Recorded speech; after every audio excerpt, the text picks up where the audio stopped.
नमस्कार, मैं सद्गुरु माँ उषा सिंह। मैं ऑकल्ट की बहुत सारी मॉडलिटी की स्टूडेंट हूँ। स्टूडेंट इसलिए कि पूरा जीवन हमारा कुछ भी सीखने और समझने के लिए कम होता है, और ऑकल्ट या समुद्र शास्त्र या आध्यात्म इतना बड़ा विषय है कि आप पूरा जीवन भी अपना लगा दो तो भी आप उसका एक छोटा सा हिस्सा नहीं समझ सकते, या आप उसके एक छोटा सा भाग भी नहीं बन सकते। तो इसलिए मैं ऑकल्ट की 40 से 50 मॉडलिटी की स्टूडेंट हूँ। नित्य कुछ नया सीखती हूँ, और आज मैं आप लोगों से एक बहुत सेंसिटिव या बहुत बड़े या बहुत गहरे टॉपिक पे बात करना चाह रही हूँ, या उसके बारे में चर्चा करना चाह रही हूँ। अध्यात्म, इसको अगर हम शब्दों में परिभाषित करना चाहें तो सबका अपना अपना तरीका है, सबकी अपनी अपनी डेफिनेशन, सबकी अपनी अपनी परिभाषा है।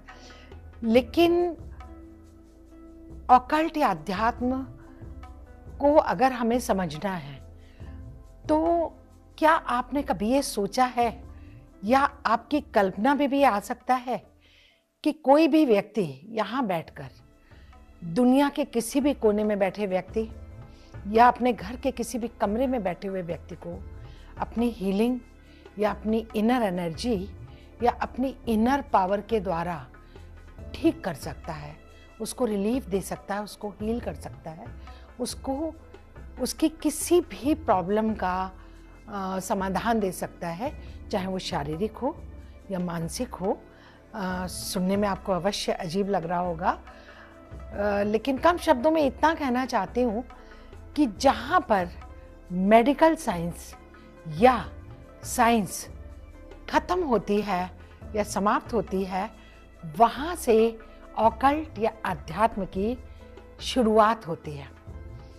डेफिनेटली आपके लिए यह अविश्वसनीय हो सकता है, इसीलिए मैंने कहा कि मैं एक बहुत संवेदनशील विषय पर आप लोगों से बात करने जा रही हूँ, क्योंकि करीब 35 ईयर्स से मैं इस क्षेत्र में काम कर रही हूँ, और मैंने बहुत सारे केसेस मेरे आगे हैं, और बहुत सारे स्टूडेंट्स, करीब 17-18 हज़ार स्टूडेंट्स को तो मैं पढ़ा ही चुकी हूँ, और बहुत सारे केसेस मेरे पास आते हैं, तो जिसमें तरह तरह के नए अनुभवों का हमको रोज़ एक सामना करना पड़ता है, या एक नया अनुभव निकल कर सामने आ जाता है, जिस पे वाकई सबके सोचने का विषय है। या साइंस भी अगर ऐसे केसेस उसके आगे रखे जाएं तो साइंस के लिए भी उस पर बिलीव करना मुश्किल होगा, क्योंकि साइंस हमेशा प्रत्यक्ष में बिलीव करती है। साइंस हमेशा एक्सपेरिमेंट, प्रत्यक्ष या जिसको दोहराया जा सके उसके ऊपर बिलीव करती है। लेकिन आध्यात्म या ऑकल्ट उससे अलग एक ऐसी एनर्जी है जिसके लिए हम कह सकते हैं कि साइंस के लिए भी वो एक चैलेंज के रूप में आप उसको कह सकते हैं। जैसे क्लाउड है। आज से 50 साल पहले क्या आप में से किसी ने सोचा था, या 70 साल पहले, कि क्लाउड जो है वो अपने आप में एक इतनी बड़ी चीज़ है, या जहाँ पर सारा कुछ स्टोरेज हो जाएगा, एक गूगल के ऊपर सब कुछ स्टोरेज होगा, हम एक बटन दबाएंगे और सारी इंफॉर्मेशन सब जगह की, दुनिया जहान की निकल के आ जाएंगी। तो आज हम बिलीव कर पा रहे हैं क्योंकि हमने उसको प्राप्त कर लिया।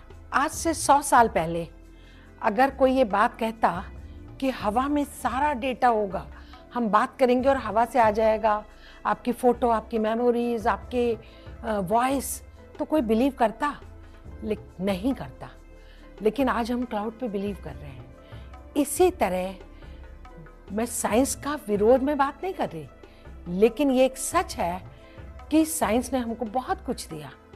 हमको मशीनें दी, हमारे सर्जरीज, मेडिकल साइंस, सब ने बहुत कुछ तरक्कियाँ करी, बहुत कुछ दिया। लेकिन साइंस की सीमा के बाहर, या जहाँ साइंस की सीमा खत्म होती है, वहाँ से हमारी आध्यात्म की सीमा शुरू होती है। और आध्यात्म में साइंस हमारे कुछ प्रश्नों के उत्तर क्या दे पाया? साइंस शरीर की बात करता है, नसों की बात करता है, दिमाग की बात करता है। साइंस क्या चेतना की बात करता है? वो कौन सी ऐसी शक्ति है जो हमारा दिल धड़का रही है? क्या साइंस बता सकती है? विचार या बातें या थॉट्स हमारे मस्तिष्क में ही क्यों आते हैं? वो शरीर के किसी और पार्ट में क्यों नहीं आते? क्या साइंस उसका जवाब दे सकती है? तो ऐसा नहीं है, मैं साइंस की विरोधी नहीं हूँ, लेकिन मैं अपना पक्ष सिर्फ ये बताना चाहती हूँ कि साइंस जहाँ खत्म होती है, वहाँ से जो शुरू होता है वो हमारा आध्यात्म है, हमारी चेतना है।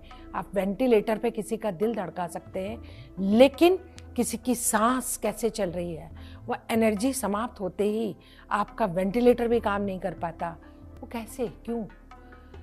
तो हमारी चेतना का, हमारी उस ऊर्जा का, हमारी उस एनर्जी का, जिसकी वजह से इस शरीर में हमारी आत्मा है, हमारे प्राण है, हम जीवित हैं, वो हमारी चेतना का क्लाउड जो है उसको हम आकाशिक रिकॉर्ड्स कहते हैं।